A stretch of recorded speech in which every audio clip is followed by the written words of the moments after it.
Hey everyone, my name is Marissa. And I'm Leandra. And this is The View from Her. Welcome to Wind Down Wednesday. And today we're talking about mission trips. Pew, pew, pew, pew, pew, pew. Being canceled.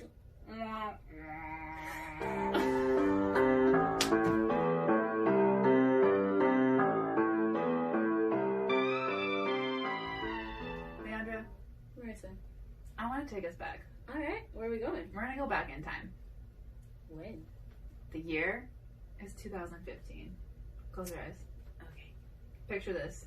Picturing. You and me Alright. on a beach Okay. in Cape Town, South Africa. This sounds familiar. Do you remember? Yes. That's because it actually happened. Month 11 of the World Race.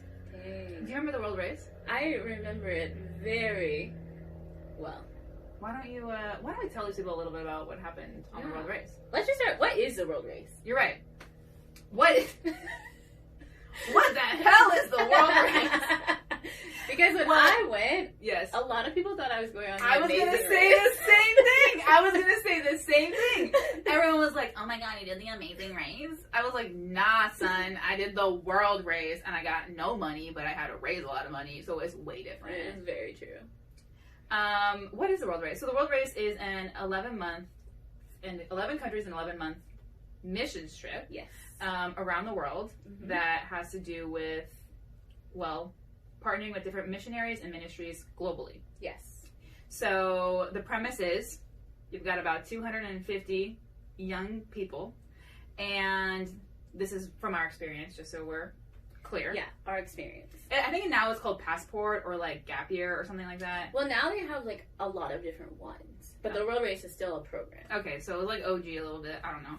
But it's been going on for several years, based in Gainesville, Georgia. Targeting you. We're coming for you!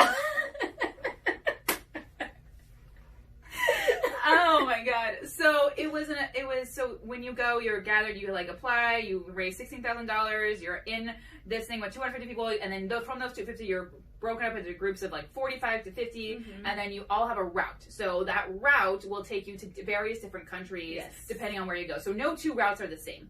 And then with that, you literally take a year of your life and you travel to various different countries. And from there, once you land in country, you're broken up into teams of like 6, 7, 8 people. Yeah. So you and I were on a team for like 7 months of the 11 months. The best 7 months of your life is what you meant to say there. And it was crazy. We went to a lot of awesome places. Yeah. We got to experience a lot of great things. Met a lot of great people. Ate a lot of food.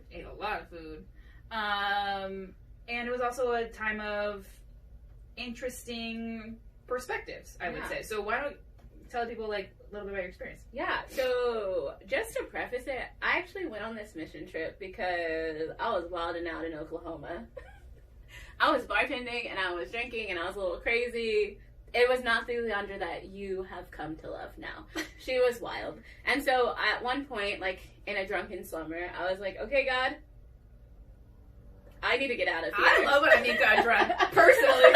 I'm like, I love to get drunk me when I'm talking about God. Yeah. I was like, what are we going to do? And I was like, and I thought to myself, I'm going to go on a mission trip. And so I had met this girl who had done the World Race, and I was like, let me apply for this. And to my surprise, they accepted me, and it was all just kind of, it happened from there. And so for me, the World Race, it started out like, so my first month was for me, for my team, it was actually really hard because there was a lot of like security issues that we had. But for me personally, like that first month was a month of just rest and of quiet and relaxation, which is what I needed. Like I needed to remember who Jesus was to me and who God was to me. Yeah. And so that first month was that. And then the second month, I like woke up a little bit and I was like, what am I doing here? It was also the month when we were in Haiti, right? We were in Haiti, and that was the month we were all together with all 50 people. That was horrible. And that was also the month that I realized that I am on 11 short-term mission trips back to back. There's no time to process. There's no time to create relationships that are true. Yeah. So that was the month that I was just like questioning a lot of what the World Race was. Right. And also we were in a place, like, we got to paint houses, but that was also the month that I realized, like, are we really being a blessing in this place? Like, is this organization sending us out to be a blessing? And are we really fulfilling that? Yeah. And so for me, the world race, it was hard and it was challenging, but I think on the race, like, one, I learned to speak up for myself, which was huge. Which I'm familiar with the Enneagram. For this, too. Big deal. But I also, like, was able to build my own foundation on who Jesus was without the confines of a church, and around people that, like, I could relate to, like Marissa and Kirsten and all the other people. And so for me, the world race, like, there was a lot of things that were wrong with it, but there were also some good things that came out of it. But also, you were, like, one of 3 Black people. That is also very true. A fake stat. Yeah. On a team of 50 people, I was one of 3 Black people, and 3 women at that. No Black men on my team. And so that was also a big realization of, like, just how bland Christian culture is. Say it. Essentially, like, you know, like, and it was something that, and we were going to countries, like, we went to Africa, to 3 different countries in Africa, and I had never felt so out of place in a place where everyone was the same color as me. Wow. Mostly because they expected the white people to come. They expected the white people to give them things and help them with things. And so my Blackness wasn't good enough in that space, which was hard. Yeah. But it was also just a realization of, like, the world race is perpetuating white saviorism. Hashtag. Make it trending. But I think it's interesting that you would say that, because back then I did not have that cultural lens. And I can freely say that now because it's the truth. I didn't really have that thought when I was there. Yeah. I just knew that I liked you and the other people that I was friends with that happened to be Black on our team. And I never thought of, like, what the hardship might be for you, even in regards to Africa. Like, being there and exactly what you said of, like, feeling like they just were there for the white people and I was kind of cast aside. But I even think it speaks to the organization as a whole in regards to the sending organization that we signed up with. Yeah. Which is the interesting factor that I find even today, if we, like, take the lens back to America, where when we look at the systems in which church has founded missions trips, even that word missions says something. Yeah. And it says, we're going out to save you. Yeah. We're going out to perpetrate our agenda, our Jesus, our faith, through our lens on these people. And there really is no indigenous leadership that comes really across with that. Now, I think we did work with a couple indigenous missionaries and ministries. And I think for me, those are probably the richest experiences that I did have on the race, because we also worked with some crazy white people. And that was hard. And I think that actually caused a lot more trauma for people than it actually did good. Yeah. But it speaks to even the and I'm just, like, nailing at AIM. I'm, like, talking, like, all organizations and churches included. What does it say when the people that you're sending look like one type of culture? What does it say about your staff? What does it say about your leadership? What does it say about your organization? And what does it say about your values? Yeah. Because now you're talking about people who, hey, if you look like us, act like us, think like us, talk like us, you're in. Yeah. And so it really is an interesting phase or an interesting thing to look at as we zoom out even more. In my own experiences, I did the world race with you, obviously, and then came back, got hired in another church, and I was hired in their global department. So I was like this fresh, like, oh my God, just so good. I travel the world again. I love global. Yes. And, like, that's what I was, like, most excited for. Got there, my first month, my boss was like, yeah, that's not how we do things here. And I worked at a very large, predominantly white, evangelical, non-denominational church. But, you know, blurred lines. So it was an interesting concept to go back to an organization that said, like, actually, we believe these things about missions. In fact, they didn't even call them missions. They called them faith adventures, where the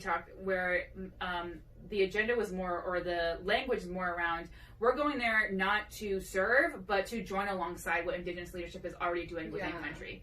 So already I was like, what? Like, I don't understand. But I got there, and I think my first faith adventure with this organization, with this church, was in Egypt.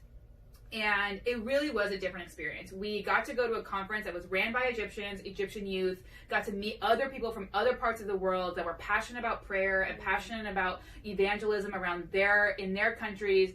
I got to go to Iraq on that trip. And it really opened up like this movement from charity to justice. And I think that was like the line for me where I was like, I started on a charity end with the world race. And yet this church really brought me to a place of seeking justice for people groups that are already there, that are already doing the work. So now when I look back and see like the organization as a whole in regards to church still perpetrating mission trips, it really rubs me a wrong way. Like it makes me feel like exactly what you were saying of this white saviorism, that we need to go and continue that work. Mm-hmm. Yeah, that's good. You want to add to that? I don't think so. Oh, okay. Yeah, that was great. Yeah. It was so good. Yeah, and I think like what you said too, just like about the name missions, like it means that we're going out. Yeah. To save like them. They don't want our water wells. Yeah, and it's just like I haven't been on a mission trip or a humanitarian trip since the world race. Right. And that's mostly because like there were a lot of spaces on the world race where I felt like my presence was less of a blessing and more of a burden. And there were a lot of spaces where that like we would get to, and like Marissa's saying, like there were some indigenous leaders that we got to work alongside, and I was just like, you don't need me here. Like my feet don't need to touch your ground at all. There's no purpose of me being here. So I definitely agree that like we should support organizations that are happening in countries with indigenous leaders. Right. We don't need to send ourselves there. They don't need us there. We can equip leaders and like promote them and give them the space and the opportunity to do it. Yeah. Like one thing actually that I liked when we were in Haiti was when we went out to do like a toothbrush ministry. When we handed out toothbrushes and toothpaste, but they told us you are not allowed to hand a Haitian a toothbrush. You need to give it to your Haitian translator, and they have to give it to them. That's cool. Because it gives that idea of like, I'm not here to give you anything. I'm just here to love you and speak truth to you. Yeah. But your Haitian leader is here to give you and help you. And so, yeah, I do want to touch on a little bit too. Do you know who Renee Bach is? Oh, yeah. Yeah. Let's talk about it. I just want to touch on her just a little bit because she's coming back into the spotlight. Yeah, she is. As of last week because she got engaged. Must be nice. And if you don't know who Renee Bach is, she's basically this lady that went to Uganda, and she pretended to be a medical person. She pretended to be a doctor, and she started this organization, and she did medical work, surgeries on hundreds of little Ugandan children, and they died in her care. And then she was brought back to the United States. Wait, she wasn't a doctor? She had no training. Oh my god. No, she was not even qualified to feed these babies, essentially. Like, she should not have been doing what she was doing, but that just gives into how the evangelical culture has brainwashed and told these young children that they are qualified and equipped to go out to these poor people, these sad, downtrodden, ridden people, and do all these things for them, even though there's no qualification. So Renee Bach, if you're out there, or if you know her, you need to go to jail. You deserve to be in prison. You deserve to be locked up. You stole millions of lives. Yeah, definitely. And I'll fight you. I can't. Wouldn't that be a great fight? I'd personally go as well. Sell tickets. Yeah, and I think, you know, and I think in addition to like all the white saviorism that we've seen and that we've experienced and frankly contributed to. Yeah, we've definitely contributed. I'm biracial, but you know, but like the American like influence. We decided to go on these trips. Right, we did, and we raised money. We gave money to that organization. We told people that we love to give money to that organization. Just between the two of us, it was almost $30,000. It was more than $30,000. Yeah. Oh, it was like 31, 32. Yeah, it was like closer to 40,000 yeah. to go to these places, and at a lot of the points of time, like just sit or go to a coffee shop or go to a mall. How many times I was like, let's get the hell out of here and go to a freaking coffee shop. And it's just like, what more could have happened with that money? Absolutely. Than if we had chosen to contribute it to. And I think as we look towards the future, especially in coronavirus, like, no one's going anywhere. Yeah. And I think that is really, so right before I left my job at that church that I worked at, I was the director of these faith adventures. I got promoted to that level. And so it was like, oh my God, it's so great. And then one by one, trips were just getting canceled left and right. Conferences were being done. Partners were texting us like, yeah, we're not going here. We're not doing this. Yeah. Flights just out the door. And that says a lot. And things aren't still 100%, and they won't be for a while, so buckle up.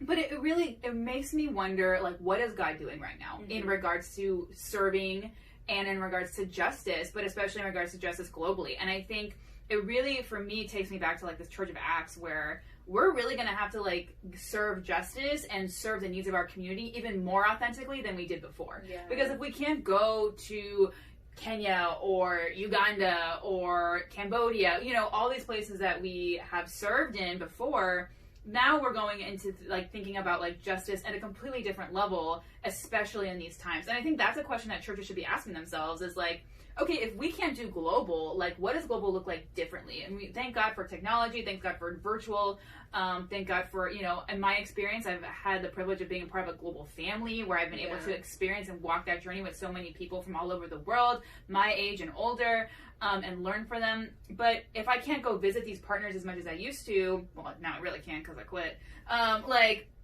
well, maybe I still can. I don't know. So it really just kind of, like, gives you a different understanding of, like, what does leadership, what does partnership mean in regards to how we work with people globally, you know? And I think the gift of the American church is that we are a great resource, you know? Or, you know, like, we could give funds. We were great at money, and, like, giving adequate needs to those who have requested it or to those that we felt like we can come alongside in a generous way and extend God's heart in that way. But now it's looking differently. And so it's about getting creative, but it's also about realizing we don't have all the answers and being okay with that. And I think American exceptionalism gets you to that place where it's like, well, we're going to go out there, oh, maybe not. And so, I'm excited because I think it's going to challenge a lot of church leaders, but I also think it's going to make us better, hopefully, in the end.